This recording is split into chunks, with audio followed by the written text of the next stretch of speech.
L'actualité automobile. Faites le plein. Un parcours bien contrôlé. C'est le Guide de l'auto. La référence depuis 1967.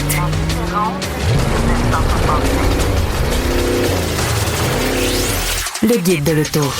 Bonjour tout le monde, bienvenue au Guide de l'auto, toujours en compagnie de Louis-Philippe Dubé, Hugues Gonneau. Salut messieurs. Bonjour. Salut à toi. Alors, bilan cette semaine, l'heure est au bilan. Ça se peut qu'on pleure, on vous le dit tout de suite. Il y en a d'autres qui vont jubiler cependant, mais vous allez voir que côté vente, ça a été assez difficile dans la belle province, surtout par rapport au reste du pays. Donc, on va aussi parler de la Jaguar XJ220, qui est une voiture qui m'a fait fantasmer dans les années 90, que j'avais vue physiquement pour la première fois au Salon de l'Auto de Montréal, si ma mémoire est bonne, c'est en 94. Alors, on va parler de ça avec Hugues, chronique rétro. Quelques actus pour commencer, avec évidemment d'abord l'ouverture du Salon de l'Auto de Montréal, Salon international de l'Auto de Montréal, qui reçoit plus de constructeurs cette année, même si c'est pas encore tout le monde qui est là. Oui, ben des constructeurs se sont ajoutés. Hein. Je pense que c'était BMW qu'on attendait depuis un bout de temps. Ouais. Mais il y a aussi Audi, Mercedes, etc. qui sont de retour. Évidemment, les Tesla, vous allez voir le club Tesla qui va être là aussi cette année. Puis il y a beaucoup de voitures à vendre, soit dit en passant. Les voitures des constructeurs de voitures de luxe, on avait la grosse collection de M. Poirier l'an dernier. Elle ne sera pas là cette année, mais on va avoir d'autres constructeurs comme McLaren et puis Automobile, etc. Je pense qu'ils vont nous présenter des voitures exotiques. Ouais. Donc, ça va être de retour. Bien évidemment, les habituels Hyundai, Kia, etc. Donc, quand même, une bonne trentaine de marques, si je me trompe pas, au Salon international de l'Auto de Montréal. Le Guide de l'Auto va être là, évidemment, dernier kiosque du salon pour pouvoir faire dédicacer vos livres ou pouvoir faire l'achat du Guide de l'Auto 2026. Certains absents, évidemment, cette année, là, je pense que ça, c'est les logos ou les marques que j'ai vues qui sont pas sur le site Internet du site du Salon de l'Auto, là, comme VinFast, Mazda, Honda, Polestar et Porsche sont absents du site. Donc, peut-être qu'on va Honda voir et Mazda, ça fait encore mal. Hein? On va peut-être voir des véhicules de ces marques-là sur le plancher. Des fois, il y a des groupes de concessionnaires, etc. Mais pour les marques, là, ils vont être absents cette année. Bon, fait que c'est moins pire que l'année passée. Là. Oui, absolument. Et ça s'améliore d'année en année. Hein. Dans les dernières années, là, après en sortant de la pandémie, nous, on est le dernier kiosque au Salon de l'Auto et les gens arrivaient à notre kiosque et disaient « C'est tout! C'est terminé! » C'est que ça? Et des fois, on se faisait chicaner. Puis là, on disait, J'ai envie de vous dire, surtout l'année où on avait rempli un étage avec des VTT puis des chaloupes. Là. Ça avait grogné un petit peu. Là, il va y avoir une section overlanding, là, off-road, etc.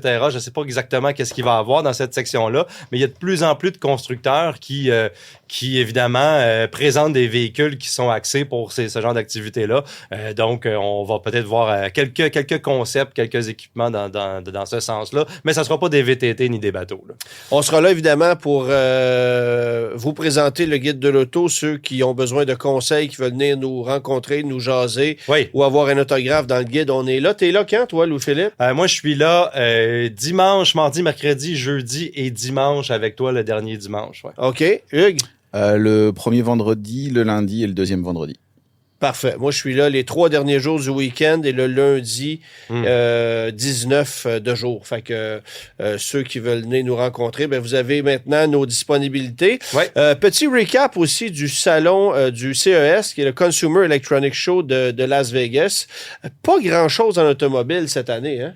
Ouais, on se rappelle, dans les dernières années, les constructeurs ont comme un peu envahi ce salon-là parce que c'est le salon qui présente les gadgets, la technologie, et puis on a voulu se coller là, avec le salon, je pense à la série 0 de Honda, par exemple, qui a présenté tout plein de concepts. VinFast aussi était là avec le concept Wild, qui était la petite camionnette. Puis il y a aussi eu toutes sortes de véhicules qui ont été un petit peu des échecs ou qui sont jamais arrivés. Là. Je pense à Faraday Future une année, là, où le véhicule avait la commande d'aller, il y avait comme un summon, là, le véhicule pouvait venir vers son propriétaire et le véhicule a comme stallé sur le stage. Ça avait été comme des essais qui avaient fonctionné et pas fonctionné.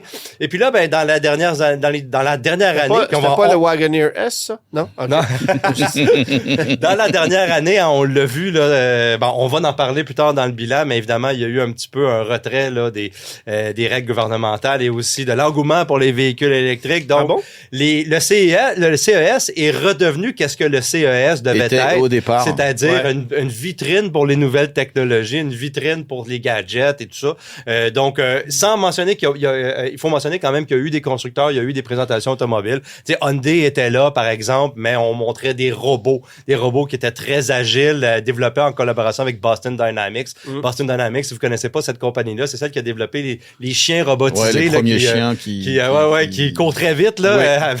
C'est très affolant à regarder. Mais le robot a une bine un petit peu plus sympathique que le chien de Boston Dynamics. Et puis, c'est un robot articulé essentiellement qui veut rivaliser avec celui de Tesla. Là. C'est pas écrit, mais c'est pas mal ça. On veut montrer qu'on veut présenter des trucs comme ça. Évidemment, je mentionne aussi Sony et avec la Afeela. Évidemment, Sony et Honda en collaboration. Ce véhicule-là, on l'a vu plusieurs fois au CES. On l'a vu à l'extérieur du CES. Mais de façon évoluée, parce que là, on a un pseudo VUS alors qu'on jouait la berline dans le passé. Là. Exactement. Donc, c'est un véhicule qui ressemble aux autres véhicules électriques, mais une vitrine technologique encore pour Honda qui arrive avec sa propre plateforme finalement pour les véhicules électriques, avec Sony qui va développer toutes sortes de technologies. Conduite autonome, intelligence artificielle. Exactement. Etc. On voit sur la partie supérieure du véhicule toutes sortes de capteurs. Là, donc, on va s'attendre à ce que ça soit une vitrine plus qu'une forme de véhicule de production pour tout de suite. Par contre, le CES est là pour ça, pour développer ces trucs-là. Vous devriez le voir dans le guide de l'auto 2027 dans la rubrique prototype. Ah oui, exactement. Deux dernières affaires. Évidemment, les constructeurs chinois étaient là, avec Zeekr, Great Wall, etc. Eux autres, ils manquent pas un moment de venir dans des salons un petit peu alternatifs où est-ce que le climat est un petit peu moins hostile qu'à Détroit ou à Los Angeles. Mais qui peuvent quand même présenter leurs technologies qui sont, on va se le dire, très évoluées. Oui. Puis, évidemment, pour terminer, j'ai pas besoin de dire qu'il y avait beaucoup d'intelligence artificielle dans tous les gadgets et tout ce qu'on a présenté. Intelligence artificielle qui commence évidemment à pénétrer l'industrie de l'automobile à vitesse grand V. Absolument. Nous voici maintenant rendus au segment Stellantis de la semaine.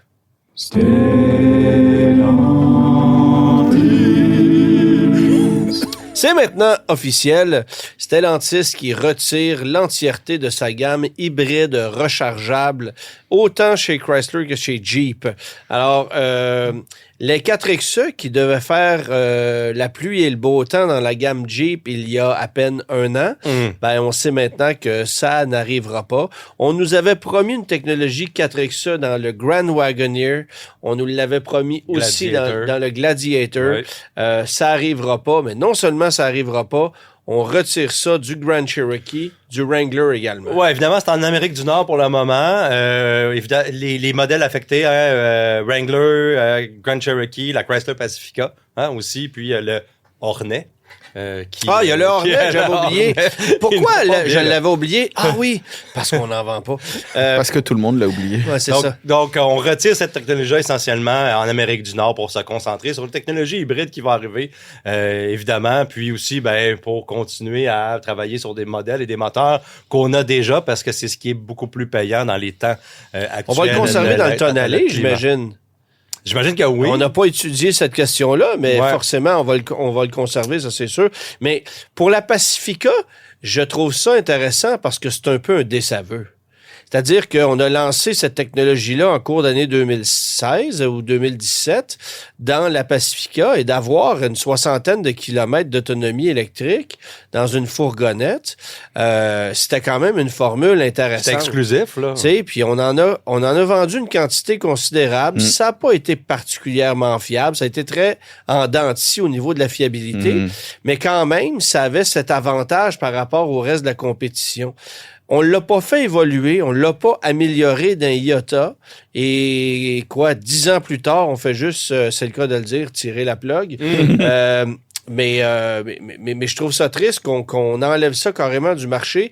En même temps, c'est un peu transitoire par rapport à une fourgonnette de nouvelle génération qui pourrait être lancée dans les années à venir sur la plateforme STLA, qui pourtant peut recevoir de la technologie hybride rechargeable, de l'essence comme de l'électrique. Alors, on verra ce qui arrivera là. Mais je pense que c'est à la fois la demande descendante pour la technologie combinée avec le paquet de problèmes de fiabilité de la technologie 4XE qui a fait en sorte qu'on a décidé, ces Jeeps en Amérique du Nord, de juste retirer ça du marché. J'en parlais récemment. J'ai un ami personnel qui a un Grand Cherokee 4XE. Ça fait pratiquement 4 mois que le véhicule est au garage. On n'est même pas capable de régler le problème. C'est cauchemardesque, sans compter le fait que la dépréciation sur ce véhicule-là est épouvantable. Le concessionnaire en veut même pas dans l'usager. Tu sais, on est là. Alors, tu sais, c'est un camion de 90 000 $, là. Et t'es pris avec ça. Là. Quelqu'un qui a payé ce montant-là pour un véhicule qui fonctionne pas et qui vaut rien sur le marché de l'occasion, bien évidemment, c'est rien pour améliorer la réputation du constructeur. Et ça donne surtout pas le goût au consommateur de s'en racheter un autre, même si c'est à essence traditionnelle. Tu sais, tu restes avec un petit goût amer dans la bouche. Moi, je dirais pas petit. Alors, on retire ça du marché, mais on n'a pas mentionné qu'il y avait d'alternatives pour remplacer ça. Oui, il y a le Cherokee hybride qui va arriver, peut-être un jour. Oui, là. cette technologie-là, c'est l'alternative espérée, évidemment. Puis dans tous les autres produits, là, que peut-être qu'on est capable de capitaliser sur ça du côté de l'hybride, ça va être un hybride traditionnel. Mais pour l'instant, je pense qu'on se concentre sur ce qu'on a déjà. Puis c'est ce qu'on a vu là dans les derniers mois là chez Stellantis, un peu faire le ménage sur qu'est-ce qui est pas profitable et remettre des chiffres en vert sur les chiffriers là, Excel. Là. Et ça sera rien pour améliorer les chiffres de vente du Wrangler qui eux aussi dégringolent et sont maintenant dans l'ombre de ceux du Ford Bronco. Fait que ça va être un autre pas de recul pour le Jeep Wrangler qui est l'image de la marque là, littéralement. Alors il y avait un bel avantage en ce qui me concerne à pouvoir profiter de cette technologie-là dans le Wrangler, dans la mesure où tu as un couple instantané. Ouais. C'était un moteur qui était populaire aussi. Là. Les gens l'achetaient. Là. Ben, ils l'ont acheté avec des subventions, mais là, ils l'achètent beaucoup moins. Il y a ça aussi. En même temps, on arrive avec le Recon. Et ça va peut-être répondre au désir de ceux qui veulent garder de l'électrique dans la gamme Jeep en ayant un véhicule qui s'apparente un peu à un Wrangler, même si on s'entend que c'est pas exactement la même chose. Nissan, j'ai envie de vous dire qu'il y a des affaires peut-être un peu plus urgentes à régler chez Nissan que ça. Mais ce qu'on a dévoilé cette semaine, c'est un revampage stylistique léger de la Z. Ouais, ben, on n'a pas le choix chez Nissan de parler de Nismo, de parler des voitures sportives, parce que qu'est-ce qui arrive en ce moment? Quand tu dis des voitures sportives, est-ce que tu pourrais m'en nommer, s'il vous plaît? la Z.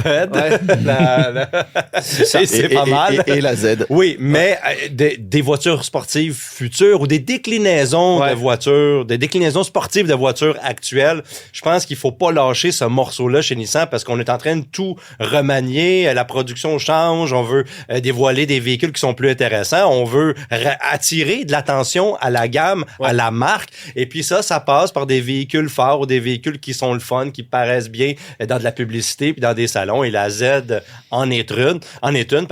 C'est pas un véhicule qui avait évolué. Même quand il a été introduit, je pense qu'il y a 3 ans de ça, c'est pas un véhicule qui était très évolué de sa prédécesseur. Là. On avait un châssis qui était modifié. On prenait le moteur de 400 chevaux qu'on connaît très bien. L'Infinity, c'est ça. Exactement. Et puis, c'était un véhicule on voyait toutes les composantes à l'intérieur demeurer un peu qu'est-ce qu'on connaissait de la marque. Et ça demeure la même chose pour 2027. Là, je pense que c'est un modèle 2027 qui a été dévoilé au Tokyo Auto Salon. Le modèle 2026 qui s'en vient, qui est pas encore commercialisé, ne sera pas comme ça. C'est actuel. Là, aux États-Unis, il est là. Puis ça demeure le même véhicule, mais ça nous donne un aperçu de 2027. Essentiellement, qu'est-ce qui a changé? C'est quelques petites itérations au niveau physique là, du véhicule. On a réduit le coefficient de traînée aérodynamique là, de 1,0. Et puis, la transmission manuelle maintenant dans le modèle Nismo qui est offert. Et puis, on a mis des suspensions particulières à ce même modèle-là. Mais essentiellement, vous regardez le véhicule, c'est pas mal la même chose. Ouais, exactement. Ouais. Au retour, on parle avec Hugues de la Jaguar XJ220. Le guide de l'auto.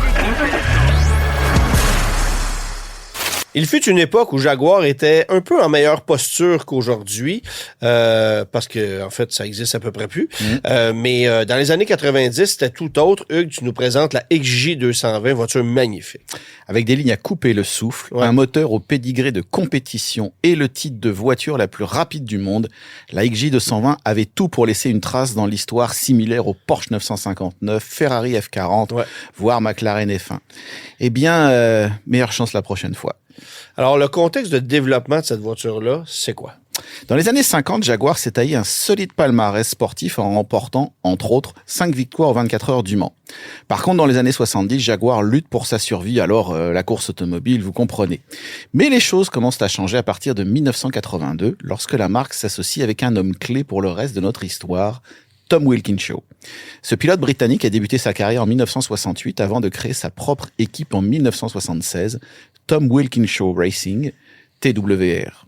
L'écurie fait courir des Jaguar XJS en championnat d'Europe des voitures de tourisme, championnat dont elle remporte le titre pilote en 1984, avec le patron derrière le volant. En 1985, Jaguar et TWR tournent leur attention vers les championnats de voitures de sport, IMSA et Groupe C, avec la XJR 6, suivront les XJR 8 et XJR 9, cette dernière gagnant les 24 heures du Mans en 1988. Quand est-ce que le développement de la XJ220 débute, là, vraiment? Début 1985, Jim On Randall, recule, là, quand même. Ouais. Wow. OK. Jim Randall, directeur du département d'ingénierie de Jaguar, émet l'idée de construire en interne une voiture susceptible de courir en groupe B, à l'image de Ferrari avec sa 288 GTO ou de Porsche avec sa 959. Mais la marque n'a pas de budget pour réaliser un tel projet. Il va alors s'appuyer sur 12 ingénieurs bénévoles qui développeront l'auto en dehors de leurs heures de bureau. Ce groupe prendra le nom de Saturday Club, puisque se réunira essentiellement les samedis. Randall produira une maquette en carton à l'échelle 1/4 de sa vision, inspirée par le concept XJ13 de 1966, mais le style final sera réalisé par Keith Elthett. Les phares avant, sous des panneaux amovibles, sont similaires à ceux de la XJ41, un modèle qui aurait dû remplacer la XJS au début des années 90, mais qui sera au dernier moment annulé par Ford, avant de servir de base à l'Aston Martin DB7. La XJ41 a aussi été dessinée par Keith Elthett autour de la même époque. Toujours par manque de budget, Randall demande l'aide gratuite de sous-traitants anglais, leur offrant en échange de la visibilité ou de futurs contrats avec Jaguar. Pour le moteur, c'est logiquement le V12 maison qui est choisi. D'une cylindrée de 6,2 litres, il reçoit de nouvelles culasses multi-soupapes et une lubrification par carter sec, comme sur les moteurs de compétition. La puissance annoncée sera de 500 chevaux. La transmission, quant à elle, est une première pour la marque puisque les 4 roues sont motrices. Sa conception est confiée à FF Développement, une compagnie fondée en 1971 en reprenant les brevets développés par Ferguson Research.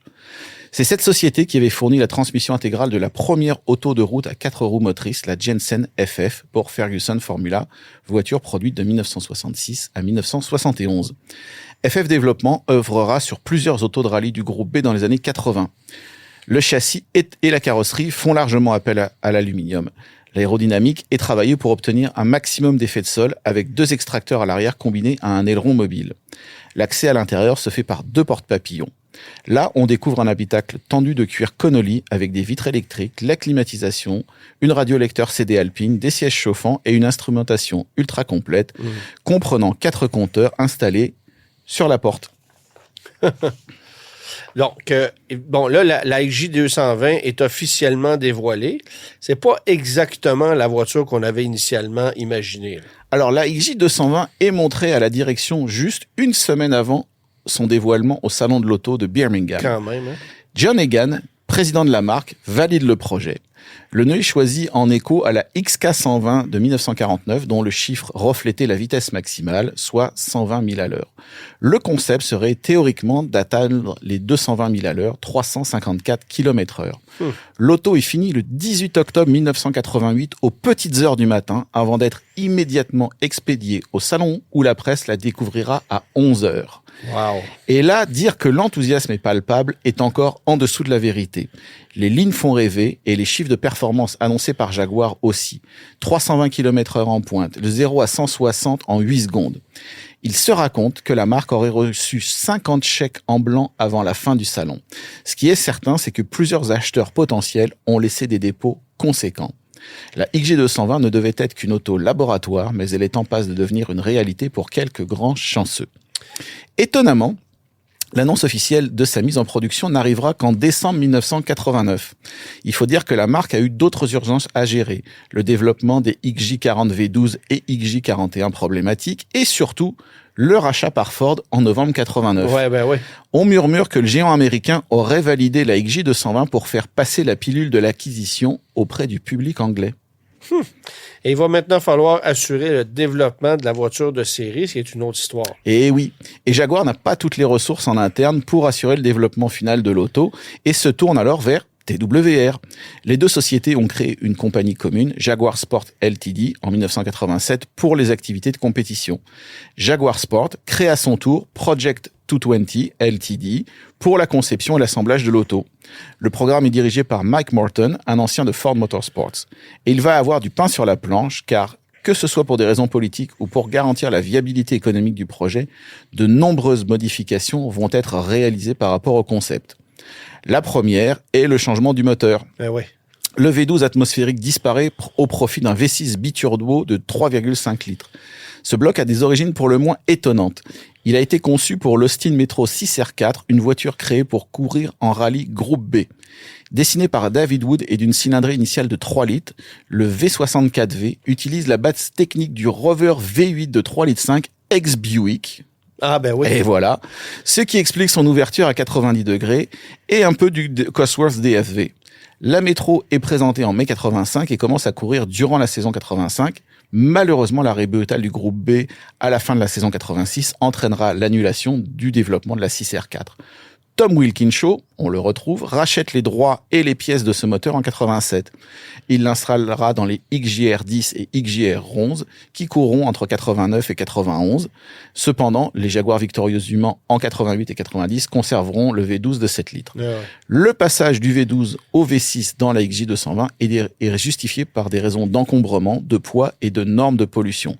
Mais il se dit que Wilkinshaw aurait pris la décision d'implanter le V6 aussi pour amortir son investissement dans le bloc Rover. En devenant JV6 chez TWR, le V64V passe à 3,5 litres et reçoit 2 turbocarrettes T03 refroidies par eau. Dans l'XJ220, il produit 542 chevaux et 475 livres-pieds de couple et autorise un 0 à 60 000 à l'heure en 3,6 secondes. Ensuite, la transmission intégrale passe à la trappe. Elle est publiquement jugée inutile, mais en interne, elle est évaluée comme trop complexe et sa suppression diminue le coût de développement de l'auto tout en abaissant son poids à 1470 kg. FF Development modifie ses dessins et fournit une boîte 5 rapports pour propulsion avec un différentiel à glissement limité par viscocoupleur. Tous ces changements mécaniques ont un impact sur la carrosserie. Grâce au moteur plus court, l'empattement est réduit de 20 cm et passe à 2,64 m. Les entrées d'air latérales sont agrandies pour mieux refroidir les turbos. Ouais. L'aileron arrière devient fixe, les portes papillons sont supprimées et les feux arrière proviennent de la Rover 200. La XJ220 est intensivement testée en soufflerie et présente un CX de 0,36. Toujours pour simplifier le développement, l'ABS est éliminé et ni les freins ni la direction ne bénéficient d'une assistance. Une usine dédiée à la XJ220 est construite à Bloxham, dans l'Oxfordshire. Elle est inaugurée par la princesse Diana en octobre 1991. Ah ouais. Les moteurs proviennent de chez TWR. Les 10 premiers exemplaires de pré-série sont testés personnellement par Tom Wilkinshaw. Jaguar entend fabriquer une auto par jour et a annoncé une production limitée à 350 exemplaires. Les livraisons commencent en juin 92. Mais ça se passera pas comme on avait prévu. Bah évidemment. Si Jaguar avait été inondé de précommandes, le chiffre de 1400 précommandes est évoqué. La réalité a bien évolué en un peu moins de 4 ans. De nombreux clients sont mécontents des changements mécaniques et annulent leurs commandes. Certains iront même jusqu'au procès pour pouvoir briser le contrat et récupérer leurs acomptes. Dans certains cas, il s'agit simplement d'une bonne excuse. En effet, la récession du début des années 90 frappe en plein et certains n'ont plus les moyens de se payer l'auto. Ouais. Car le prix est passé de 250 000 livres au moment de l'annonce en 89 à 470 000 livres au moment de la commercialisation, soit environ 1,08 million de dollars canadiens de l'époque. Et puis, l'accueil de l'auto est quelque peu mitigé. Les performances spectaculaires et la tenue de route sont saluées, mais la stabilité est jugée limite.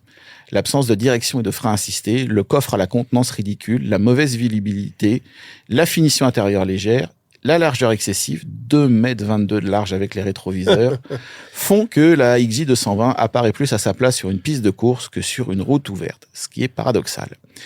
Et ce n'est pas son titre de voiture la plus rapide du monde qui semble arranger les choses.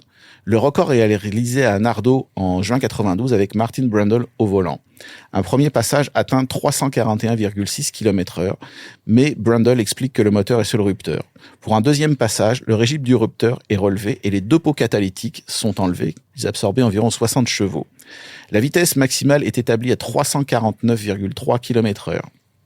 La XJ220 reste à ce jour la Jaguar de route la plus rapide, mais elle n'aura pas réussi à atteindre exactement les 220 000 à l'heure de son titre. En plus, ce record ne tiendra pas longtemps puisqu'en août 93, la McLaren F1 atteindra les 372 km/h sur ce même circuit. Bon, on en a produit combien finalement? On avait prévu d'en faire 350, mais combien on en a produit? Eh bien, au final, Jaguar ne produira que 275 XJ220, plus 6 XJ220S avec des phares fixes, plusieurs fibres en carbone et un moteur poussé à 690 chevaux. Et la marque aura de grandes difficultés à les écouler, le dernier exemplaire étant vendu à rabais en 1997. Incroyable, hein? Ouais. L'usine de Bloxham arrêtera la fabrication de l'auto en avril 1994 avant d'être transférée à Aston Martin, aussi propriété de Ford à ce moment, pour assurer la construction de la DB7 ex-Jaguar XJ41, une belle ironie.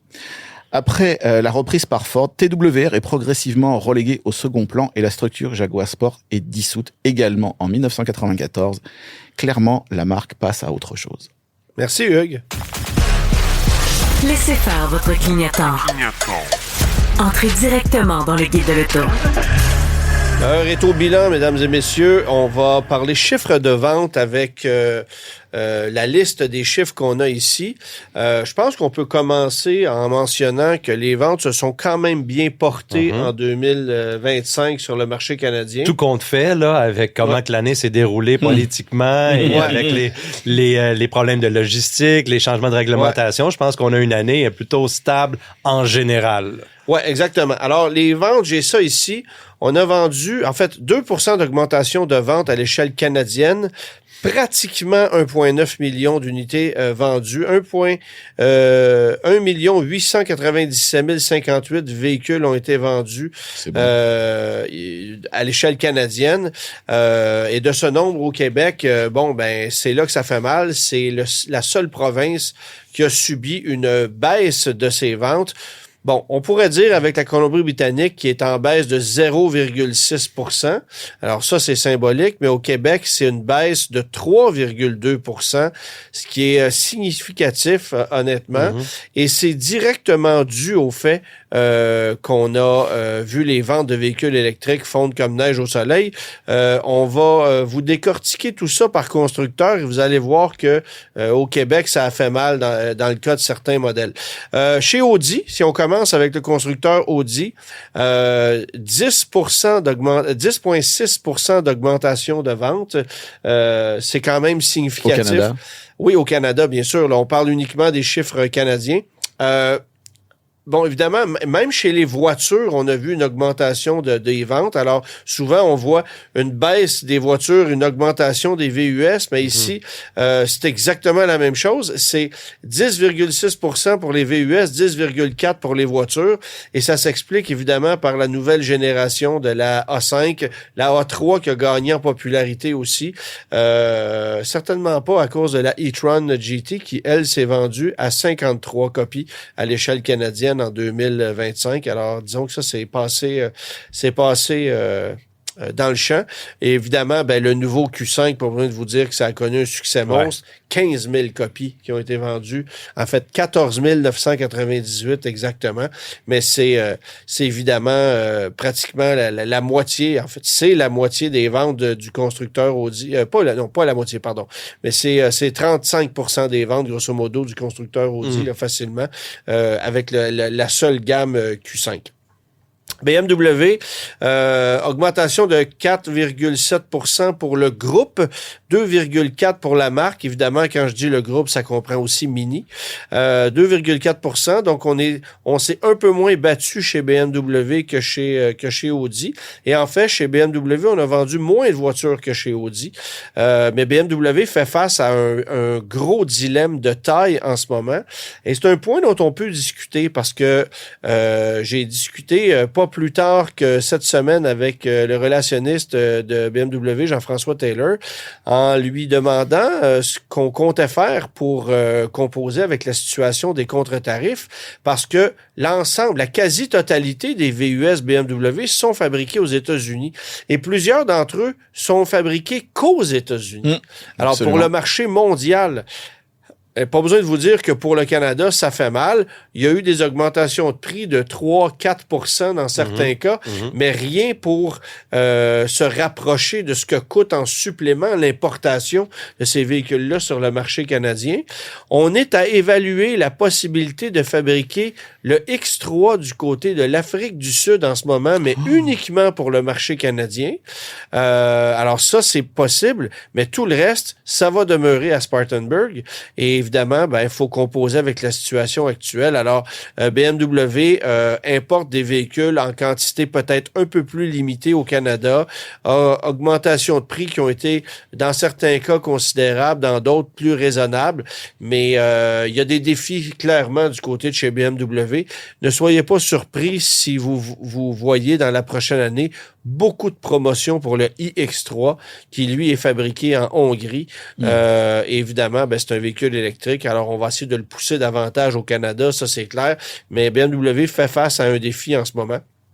Et puis, le véhicule le plus vendu du côté de chez BMW, ben, sans surprise, c'est le X3, suivi de près avec le X1, qui se vend quand même très bien lui aussi, mais qui est fabriqué du côté de l'Europe, non pas des États-Unis dans son cas. 70 XM ont été vendus. Il y a quand même beaucoup. C'est ça. C'est étonnant. Moi, je suis comme étonné qu'il y ait 70 personnes qui ont dit « Ah oui, j'en veux un ». Mais ça, bon. Mini, ben là, il y a eu des augmentations significatives. Nouvelle génération du Countryman. Et comme c'est le seul véhicule un peu à volume, on pourrait dire, ben c'est pas surprenant de voir les augmentations. Alors, 22% d'augmentation du côté de chez Mini. Ford est encore le constructeur qui a vendu le plus de véhicules sur le marché canadien en 2025. C'est du monde, là. On a vendu 293 897 véhicules, 5,5% d'augmentation dans un marché qui a monté de 2%. Pour un généraliste, c'est quand même exceptionnel. Tout à fait. Les ventes de Mustang sont stables. Alors, c'est la seule voiture qu'on vend. On est stable de ce côté-là. Il y a un truc qui me fascine. Le Ford Escape s'est vendu, augmentation de vente de 6,2% pour l'Escape, 32 956 unités ont été vendues et on le retire du marché. Ouais, mais on garde le Bronco Sport qui s'est vendu à 21 839 unités, avec lequel on a eu davantage de problèmes de fiabilité et sur lequel on a mis beaucoup de rabais pour les liquider. Les augmentations de vente ont été un petit peu plus grandes dans le cas de ce véhicule-là, mais on l'a poussé beaucoup plus. Alors, c'est très particulier de voir ça. Le Bronco, c'est essentiellement la même chose. Et sinon, Ford Explorer, ça c'est incroyable, 38% d'augmentation de vente. Le Maverick, 101% d'augmentation de vente. On a ouvert les vannes, clairement. Mais c'est la série F de Ford, là. 138 470 unités vendues. 3,4% d'augmentation de vente. faut quand même souligner que ça comprend le Lightning, que ça comprend tous les camions Super Duty, et Ford rassemble tout ça. La série F, c'est pas juste le F-150, C'est ça, la série F. c'est ça. Et je trouverais ça intéressant de pouvoir décortiquer davantage les chiffres parce que les camions Super Duty se vendent en grande quantité, mais je pense pas que le Lightning va avoir un impact significatif. Chez nous, au Québec, oui, là, mais dans le reste du Canada... Et tu regardes aux États-Unis, là, chez Ford, tu prends le Maverick, le Ranger, et puis le F-150, et c'est 10% d'augmentation comparativement à l'an d'avant. Ouais, juste des ventes, là, c'est extraordinaire aux États-Unis. Puis ça se reflète clairement chez nous aussi. Là. Lincoln a vu ses ventes monter de 17,8%. Là, vous allez dire, mais que s'est-il passé? Ben, c'est le Nautilus. Alors, c'est le véhicule de fabrication chinoise qui a volé la vedette. 4500 copies qui ont été vendues, 34% d'augmentation de vente de ce côté-là. General Motors, ben, on suit le marché, 1,9% d'augmentation de vente. On n'a pas dépassé le cap des 300 000. Je vous disais tantôt que Ford était le constructeur qui avait vendu le plus de véhicules. C'est faux. En fait, c'est General Motors. Je me suis trompé dans mes affirmations, Ford, désolé. La marque séparée, qui doit être encore numéro 1. Non, le constructeur Ford a vendu 293 000 unités. On est à 299 chez GM. Et GMC a vendu 100 000 véhicules tout juste. En fait, c'est fascinant. 100 303 véhicules en 2025, 100 203 en 2024. Alors, c'est ça. Et puis, ne soyez pas surpris d'apprendre que la fourgonnette Savannah a vu ses ventes augmenter de 39% en 2025, probablement parce que c'est un véhicule extrêmement moderne au niveau de sa conception. Chez Buick, 24% d'augmentation. Au lancement de la Savannah dernièrement, toi, de nouvelle Savannah? Non. Dans une autre vie, oui. Je l'ai manqué, celle-là. 24% d'augmentation de vente chez Buick, 7,7% chez Cadillac. Impressionnant quand même parce qu'on a beaucoup d'électriques chez Cadillac. Lyric, Optique, Vistic, tout ça. Ce sont des véhicules qui ont gagné un peu en popularité parce qu'ils n'étaient pas là l'année d'avant. Mais il y a d'autres véhicules qui ont un peu plus souffert. Les voitures chez Cadillac se sont vendues un peu plus que l'année d'avant, mais ce sont des chiffres, disons, symboliques. Sauf que j'ai hâte de voir le résultat de l'an prochain chez Cadillac parce que avec la dégringolade du marché de l'électrique, ben là, on a éliminé beaucoup de véhicules. Le XT4, le XT6 qui s'en va, que va-t-il arriver? Ça, c'est à suivre. C'est une bonne question. C'est quand même considérable. La Corvette chez Chevrolet, 4,6% de baisse de vente. Ça dégringole un peu. Ça commence à être un petit peu plus difficile à vendre, la Chevrolet Corvette. Là. Ça fait quelques années qu'elle est là quand même. 2019. Mais 2026, on a une nouvelle planche de bord. Je pense que les amateurs vont se laisser séduire par ça. Peut-être un peu plus. Et là, on rentre dans le sujet qui est un petit peu plus difficile. Chevrolet, les véhicules à volume, c'est quand même très important. Et ce sont les électriques qui ont mangé une volée, là, clairement. Le Blazer à essence, on comprend pourquoi les ventes sont en baisse. On le retire du marché à 34% de baisse de vente. Mais le Blazer EV, à l'échelle nationale, c'est 63,2% de baisse de vente et 71% dans la seule province de Québec. Ça fait mal, pas à peu près. Du côté de l'Equinox, on sait que c'était une vedette québécoise. 40,8% de baisse de vente au Canada, 53% au Québec. Alors ça fait mal. Silverado, Sierra, les ventes sont stables, littéralement, on est dans les mêmes chiffres. Donc, on essaye autour d'à peu près 110 000 copies si on combine les deux véhicules. Le Traverse a vu ses ventes monter de 83%. Ça fait du bien à Chevrolet. Et un autre véhicule qui a été bien populaire chez Chevrolet, c'est le Trax. C'est le véhicule le moins cher. Et c'est souvent la solution unique pour ceux qui veulent avoir un véhicule de marque américaine à budget raisonnable. Alors, tous ceux qui vivent, par exemple, dans des régions un peu éloignées ou dans des petites villes où il n'y a que des concessionnaires de marque américaine, ben la seule option, c'est le Trax. Parce que, évidemment, Stellantis a rien, Ford a rien. Sinon, ben, on monte un peu en gamme avec le Trailblazer, mais c'est un véhicule qui est moins populaire. Alors, le Trax a quand même connu de belles augmentations de ventes de son côté, ce qui fait que GM est à peu près à, comme je le disais, 300 000 unités. Honda, 4,3% d'augmentation, 141 000 véhicules vendus, ça comprend Acura. Et même chez Acura, 9,4% d'augmentation. Mais évidemment, ce ne sont pas des gros chiffres. 13 000 véhicules vendus, 772 Integra. Alors, c'est pas du volume, dommage. c'est symbolique. La TLX, évidemment, retirée du marché. En fait, le sauveur, c'est le ADX, parce que c'est un nouveau produit dans la gamme. Mais je dis le sauveur, on aurait pu s'attendre à des chiffres pas mal plus élevés que ça. 2375 copies qui ont été vendues. Ce qui fait un peu plus mal, c'est de voir, par exemple, un RDX en baisse de 16%. C'est vraiment... C'est le véhicule à volume qui commence à perdre de son... De son cachet, de son attraction. Ça fait 6 ans qu'il est pareil, fait qu'on comprend pourquoi. Et le ZDX a une forte augmentation, mais n'est pas vivant pour le voir. Non, c'est ça. Il y a eu une forte augmentation. On l'a retiré. On en a vendu 260, puis on en avait vendu 115 l'année d'avant, et on n'en vendra plus. C'est tout. Alors, terminé. Chez Honda, en fait, l'accord, c'est surprenant. Ce sont des petits chiffres, encore une fois, mais 23% d'augmentation de vente. La Civic est en baisse de 2,3% à 31 000 unités, mais demeure la voiture compacte la plus vendue, a dépassé les chiffres de la Corolla. Et on a vendu 73 Préludes, mais évidemment, elles se sont vendues juste avant que les fêtes arrivent, alors c'est pas un vrai chiffre. Le CR-V est en hausse de 1,1%. Ça, pour moi, j'ai presque envie de vous dire que c'est un échec. Pourquoi? Parce que s'il y a un véhicule sur lequel on a mis beaucoup d'emphase chez Honda, c'est celui-là. 55 987 unités vendues. C'est impressionnant. C'est ce qui fait vivre le constructeur, certes. Mais considérant les efforts, considérant l'offre de la technologie hybride en plus grand nombre dans la gamme, l'arrivée de la version Trail Sport, le fait qu'on ait lancé le modèle 2026 en juin 2025 pour, évidemment, essayer de damer le pion le plus possible à Toyota, aux autres constructeurs, c'est un résultat qui est un peu décevant en ce qui me concerne.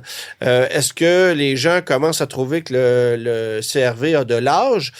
C'est une bonne question. Il faudra regarder, mais il y a peut-être quelque chose à regarder de ce côté-là parce que honnêtement, on se serait attendu à un peu mieux. Et on s'entend, là, c'est un super chiffre. Oui, tout à fait. Mais dans le contexte, et sachant que c'est le genre de véhicule qui se vend de plus en plus, on se pose des questions. En même temps, le budget des familles canadiennes se resserre de plus en plus, surtout chez nous au Québec. Et souvent, on va voir des gens passer des modèles qu'on appelle compacts à sous-compacts, qui sont rendus des compacts alors que les compacts sont rendus des intermédiaires. Mais ça, c'est une autre histoire. Alors, le HR-V, qui est certainement pas un véhicule nouveau et qui est certainement pas un véhicule particulièrement désirable, lui a vu ses ventes monter de 7%. Alors, est-ce qu'il y a une clientèle chez Honda qui serait passée du CR-V au HR-V? Question de budget, il y a peut-être une partie de la réponse de ce côté-là.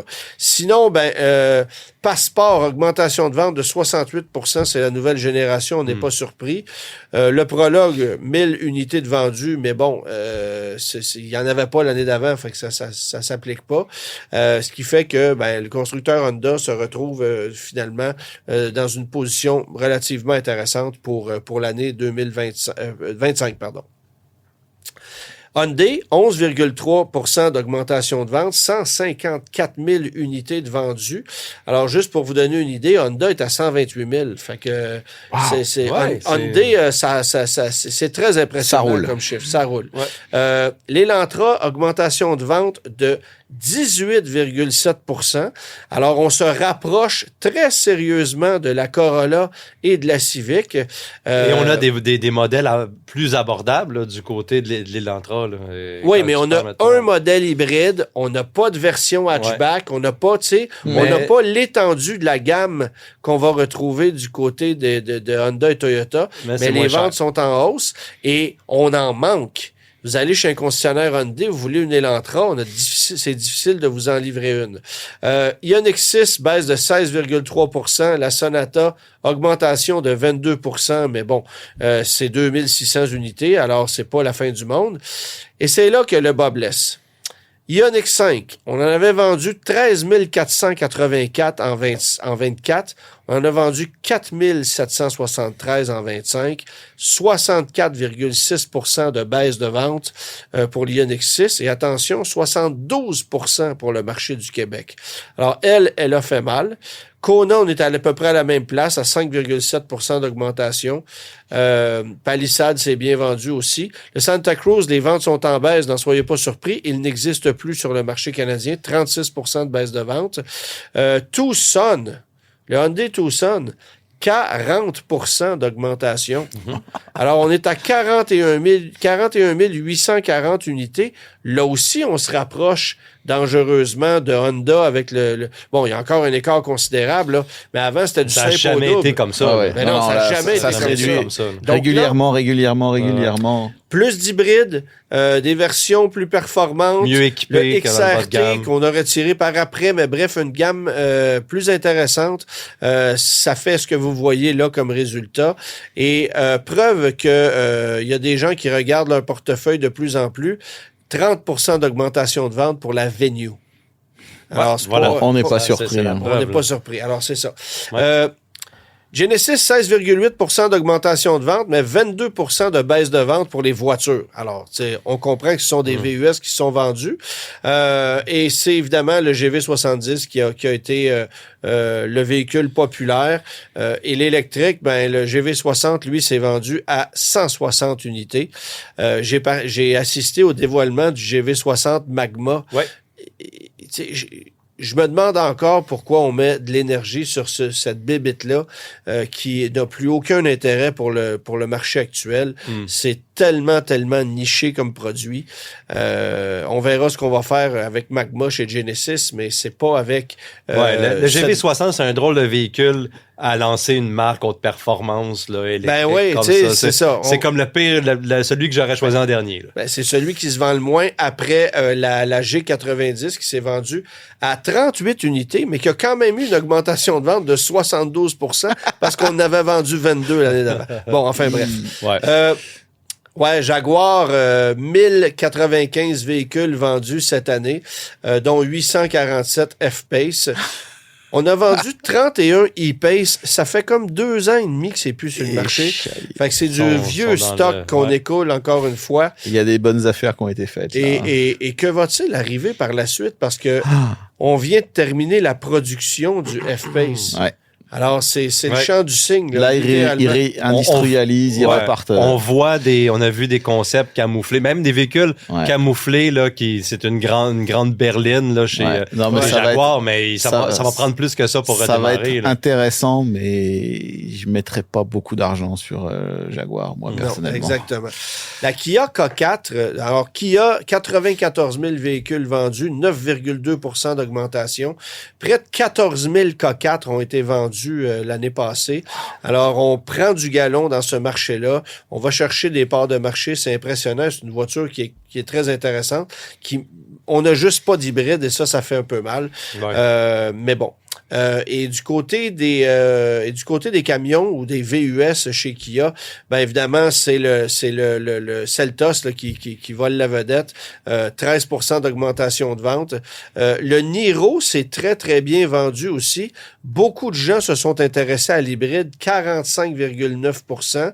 On a mis de forts incitatifs sur l'électrique aussi. Alors, si la plupart des électriques ont vu leur chiffre plonger, dans le cas de la Niro, ça a été le contraire. Et tout le contraire par rapport à l'EV6. Tenez-vous bien, 82,1 % de baisse de vente à l'échelle canadienne pour le V6, 86 % dans la province de Québec. Ouf. Le Telluride, ça fait mal aussi avec l'arrêt d'importation à 36 % de baisse de vente. On s'en est quand même relativement bien sorti chez le constructeur Kia.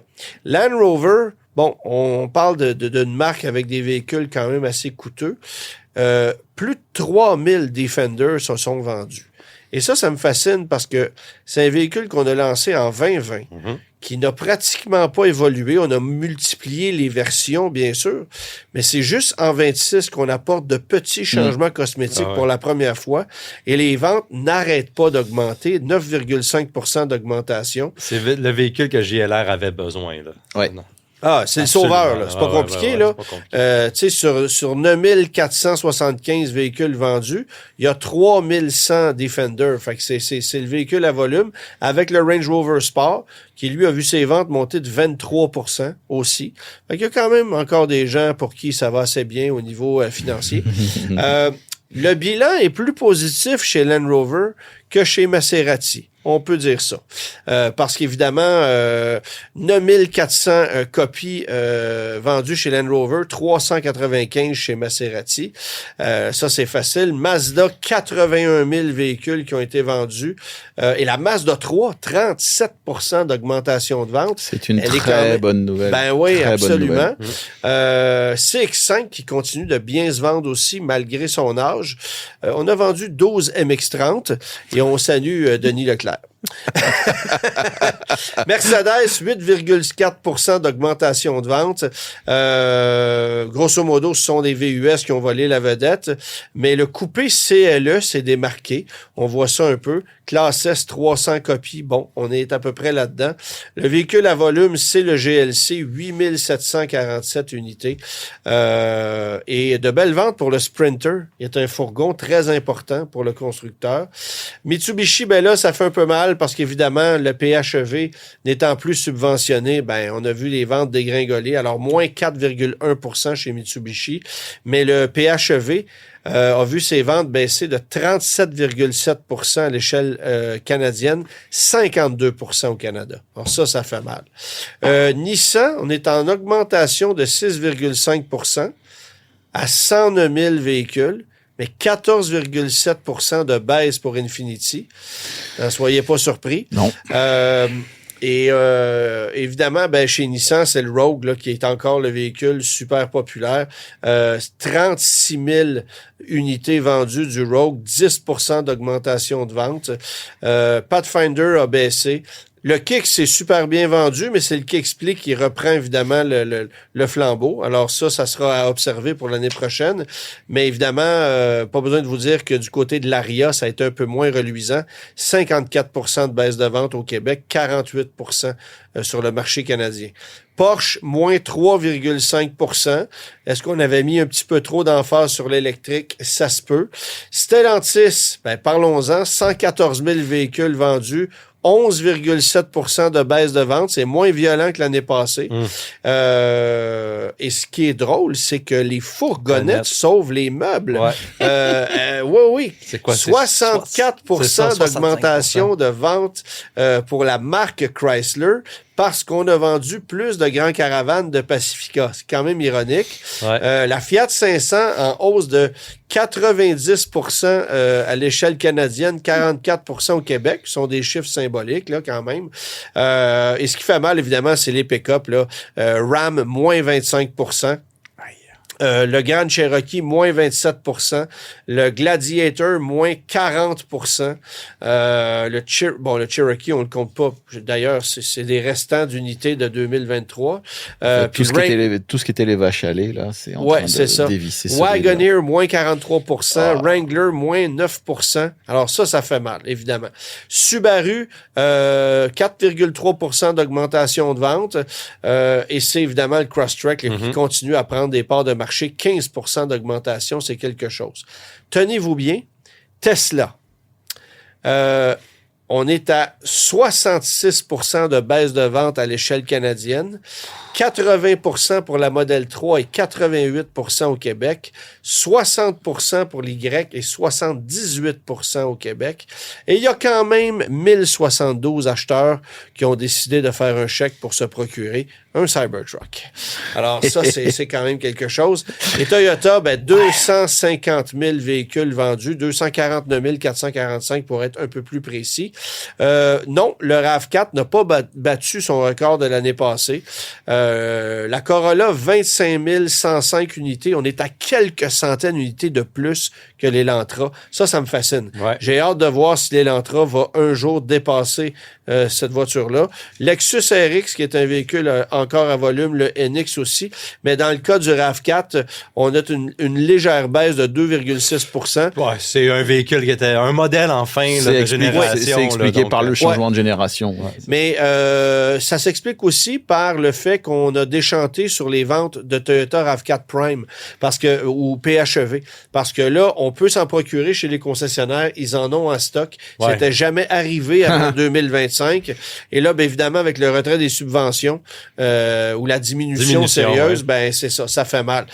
Juste comme ça, BZ4X, au Québec, moins 60 %. Alors, bienvenue dans le monde de l'électrique. Chez Volkswagen, c'est le ID4 qui a fait mal. Moins 65 % au Québec, moins 46 à l'échelle nationale. Il n'y a pas grand-chose qui s'est bien vendu chez Vaux. On a suivi le marché, en fait. 2,8 % d'augmentation dans un marché qui a monté de 2 %. Il s'est vendu pratiquement 1000 Golf R de plus que de GTI. La Jetta est encore une fois la preuve que les voitures à budget se vendent un peu mieux.